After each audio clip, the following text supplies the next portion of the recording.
No ar, Minuto da Unicidade, com o pastor Tony de Souza.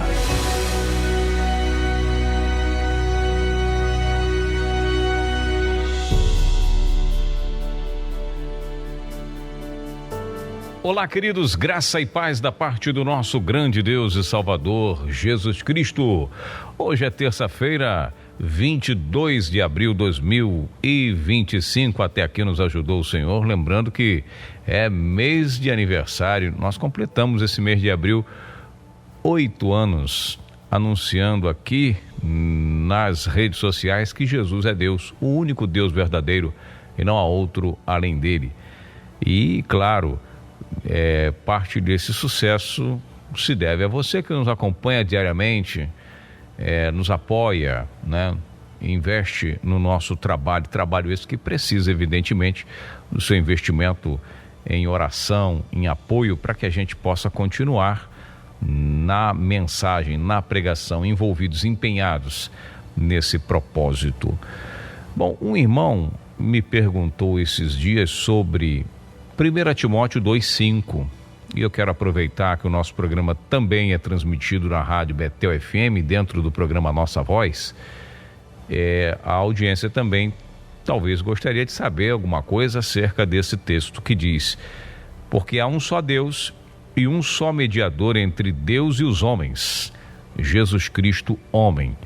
Então, veja, 1 Timóteo 2,5, a gente olhando ele superficialmente, e sempre eu digo o seguinte: nós precisamos entender que o Brasil, ele foi, desde a sua inauguração, colonizado com relação ao evangelho trinitário, tanto católico, os católicos chegaram aqui junto com os portugueses praticamente na mesma época, Os portugueses católicos celebraram uma missa já inaugural, logo no começo, assim diz os livros de história. E assim está aí, todo mundo está ciente disso. Logo depois, nas primeiras décadas, vamos dizer assim, no primeiro século, um século depois, já começam a vir as igrejas tradicionais evangélicas, aquelas bem tradicionais mesmo, As igrejas, como é que eu posso dizer, congregacional, presbiteriana, foram as primeiras igrejas evangélicas. Depois vieram os outros tradicionais, mais ainda, e por último, vamos dizer assim, também não muito recente, mas lá no início do século passado, começam a vir os pentecostais, E nas últimas décadas, para fechar com chave de ouro, o movimento neopentecostal, que aí surge ali pela década de, vamos dizer assim, 70, 80, começam a vir, 80, Final de 70, início de 80, começam os movimentos neopentecostais, e aí a gente fala das igrejas neopentecostais, Universal, Igreja da Graça, e por aí vai, Bom, por que eu digo isto? Porque o Brasil, ele foi colonizado com relação ao evangelho, evangelizado, sempre com a doutrina trinitária. Por isso que você falar ou trazer um estudo que ele passa a ser o contraponto da doutrina trinitária, não é aceito, porque nunca foi aceito nada que fosse contrário à doutrina trinitária desde quando ela foi estabelecida oficialmente a partir do terceiro, quarto século lá com Constantino em Roma. Isso está aí, Concílio de Nicéia, qualquer teólogo sabe dessas informações. Dito isto, por sua vez, por ter sido colonizado desta forma, todas as pessoas, na sua grande maioria, têm dificuldade em receber algo novo. Eu estou fazendo essa introdução antes do tema para você ter uma ideia de que não é fácil para uma pessoa que tem uma tradição receber ou pelo menos atentar para algo novo devido à sua tradição.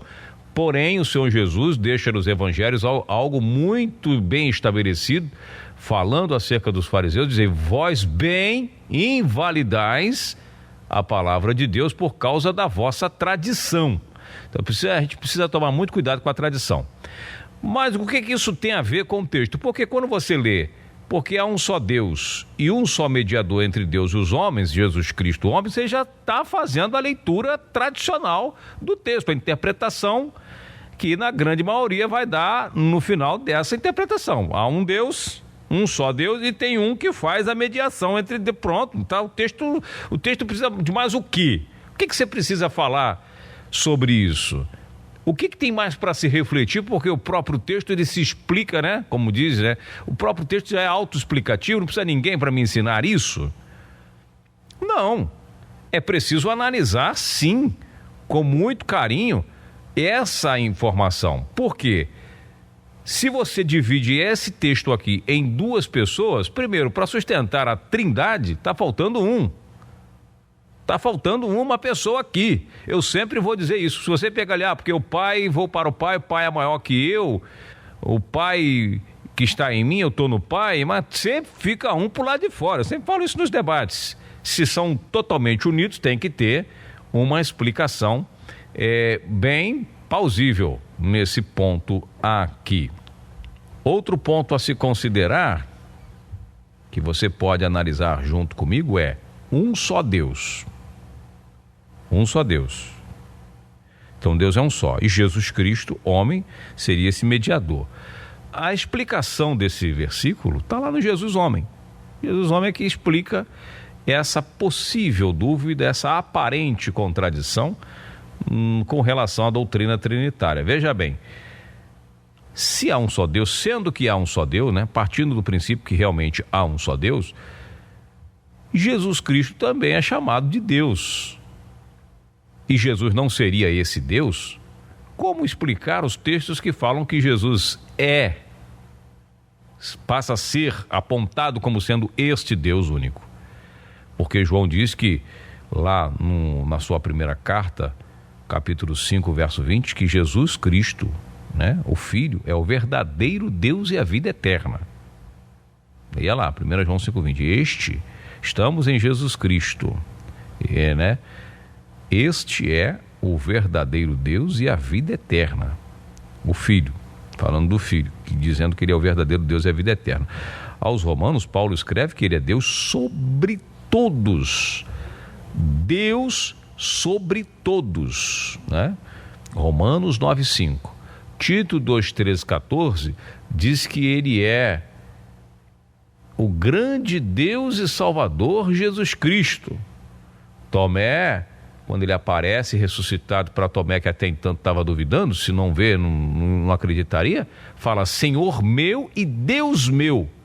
Mas Paulo está dizendo que não, que há um só Deus e Jesus Cristo é que faz a mediação. Então você vê que não é algo simples aí de se entender. Não é simplesmente colocar na conta do mistério, não dá para entender isso. Não, se a Bíblia diz que há um só Deus, e a Bíblia apresenta Jesus como sendo o grande Deus, o Deus verdadeiro, né? O verdadeiro Deus e a vida eterna, que é Deus sobre todos, que é o único e sábio Deus, Deus único e sábio.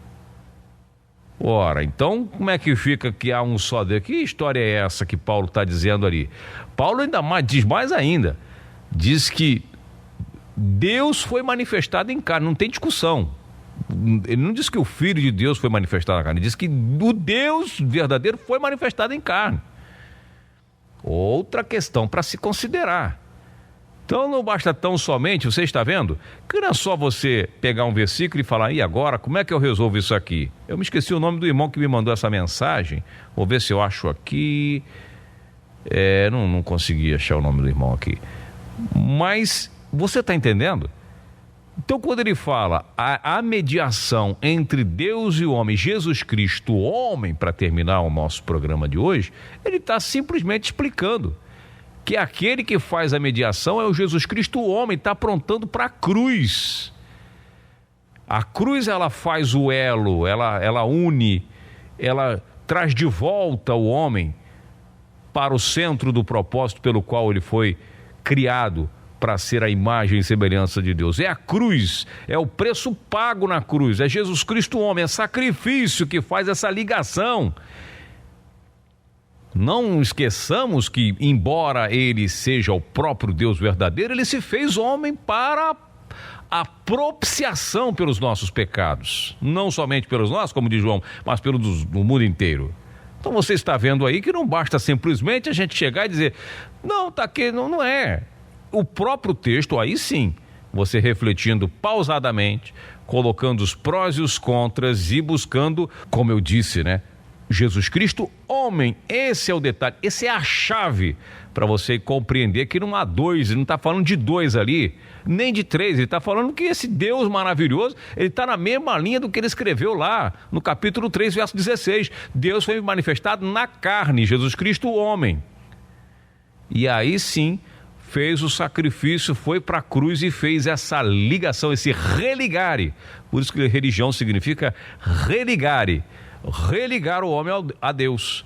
Qualquer religião que foge desta primícia de que o próprio Deus veio nos buscar e nos resgatar, está realmente indo contra as Escrituras e os preceitos bíblicos. Viu que não tem nada de dois?